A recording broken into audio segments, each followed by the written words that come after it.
It's time to chat about one of the hotter topics within the gaming world, and that's live service games. See what this developer had to say about the latest trend that could hurt the gaming industry.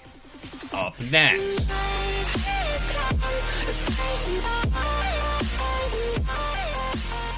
What up, guys? This is Kalo, and I'm here to give you the lowdown on all things gaming. And if you're new here, feel free to subscribe to this channel for weekly video game news content. Drop a like on the video, and welcome to the Weekend XP Share.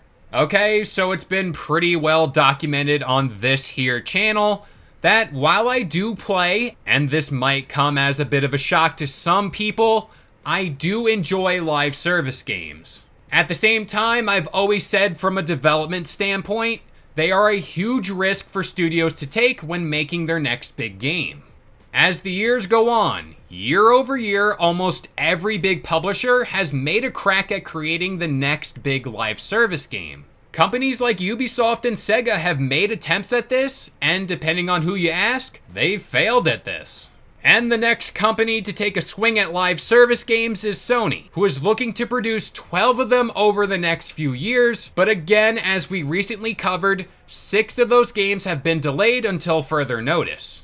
Despite this big push across the industry towards these games, the Immortals of Avium director spoke out against this trend with Xbox Expansion Pass. Quote, multiplayer. You have people who are passionate about one or two games, and they put hundreds of hours into those games. And trying to pull them away from that experience is really challenging. As opposed to if you're just trying to tell a good story, everybody likes a great story. That's a more attractive offering. It's less of an investment. You don't have to wait for content to roll in over months. You just buy the game and play it. Now, I gotta say, he hit the nail on the head here. The problem here is the live service market in 2023 is very well established. And while the community as a whole is very, very large, those people really don't move game to game, unlike people who are fans of single player games. So if you make a live service game, you really have to stand out amongst the competition in order to pry them away.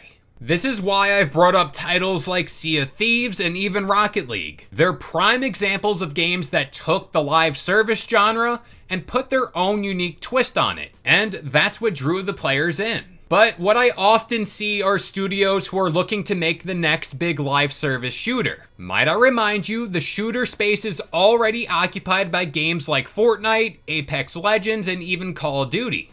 So when looking at this all, those games are not trying to take away individual players. One other thing he pointed out was the notion of live service games being more of an investment in the long term, while single players have more of an upfront cost. A game like Fortnite launched day one, and you can say without a doubt it's not the same game as it was day one. The game changed in a massive way due to countless DLCs, battle passes, mechanic tweaks, and much more, especially to get it where it is today. Also, when I look at this, they just dropped Fortnite OG, so let's use another example.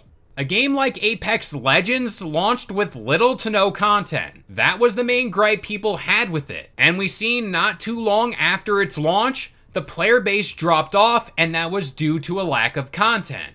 But when you're a live service game, this is kind of all by design. Live service titles are meant to be given that facelift month to month to keep players coming back. Compare that to the recent release of Spider-Man 2, and I'd go as far to say that game launched in a more complete state. Sure, the game will get DLC and all that, but at its core, the game is more complete. Another game that went on to have this massive spike in a player base only to lose them shortly after was Halo Infinite. At launch, the question of the overall quality of the game was never really brought up. Again, it was the lack of content. 343 is doing a much better job now in regards to a steady flow of content for the game, but looking back on it now, if 343 had a more steady flow of content when the game launched, Halo's player count might have not even dropped in the first place. So it's kind of important to keep in mind it's very hard to retain a player base over long periods of time. Single player games, on the other hand, get their return on investment up front. Compare that to a live service game that could have a very successful launch, but that return on investment is gathered up over multiple years, which is very hard to do.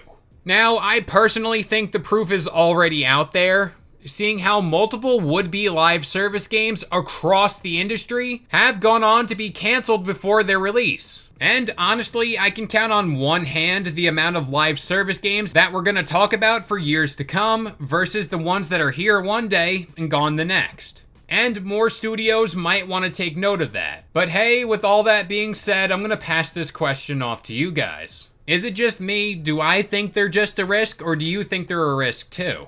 Again, they make money, no doubt, but only the good ones continue to do that. But that about does it here. I've been K-Lo. I gave you the lowdown on all things gaming, and if you're new here, feel free to subscribe to this channel for weekly video game news content. Drop a like on the video, and this has been the Weekend XP Share.